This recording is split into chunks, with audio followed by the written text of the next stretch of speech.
paano po ang magiging trial dito? Kung confidential at itatago yung mga witnesses dito, ano ba yung trial nito? Open to the public ho ba ito? Paano natin, kami na nagmamasid rito, ang media, halimbawa, paano mo malalaman kung sino yung testigo na nagte-testify against the former president? Okay, dalawang sagot Manong Ted Ang unang sagot ko po, as far as the parties are concerned, yung prosecutor, yung defense at participants, mga victim participants, kilala po namin, alam po namin kung sino po mga witnesses.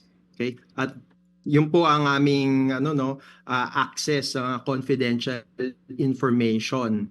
Now, as far as the public is concerned, dahil po sa maselang na seguridad ng mga witnesses, naka-code po sila. Hindi lang po pangalan ang lumalabas, code po ang lumalabas.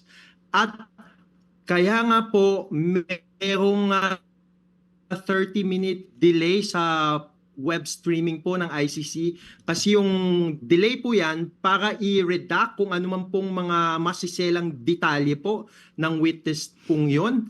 Pwede din pong naka-blur ang kanyang itsura po at yung boses niya po ay iniiba kung sa web streaming po. Ngunit sa loob po ng courtroom sa ICC, alam po yan mga abogado ng parties at ng victims, participants po.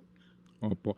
Attorney, ano ba itsura nito sa actual po na trial? As in, yung pong tatayong mga maestrado, and then yung akusado, yung akusado, abogado niya, mga biktima at testigo, abogado nila, harap-harapan po ito, wala po itong pagtatakip sa mga muka, ganun po ba ang itsura nito?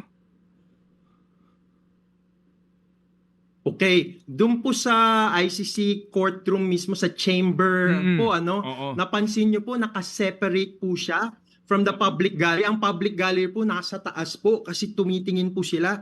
Ganun po ang po talaga ang forma kasi para ma-separate yung public gallery, pwede po yung ma-close at pwede po yung ma-open at hindi po talaga naririnig na diretsahan meron pong mga po dito Earphone na naka earphones po. Okay. Opo. Now, sa loob mismo, alam po namin kung sinong magiging testigo. Pero hindi po mayong pagkakataon na baka hindi po alam ng public po dahil sa security.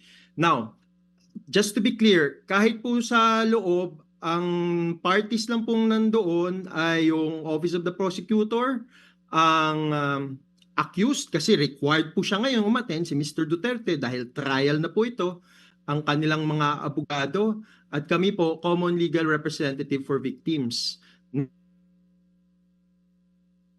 Now,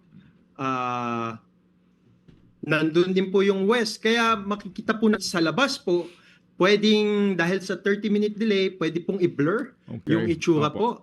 Pwede pong ipahin yung boses niya. At mga codes lang po ang reference po sa testigo po, hindi talaga yung kanyang pangalan po. Okay.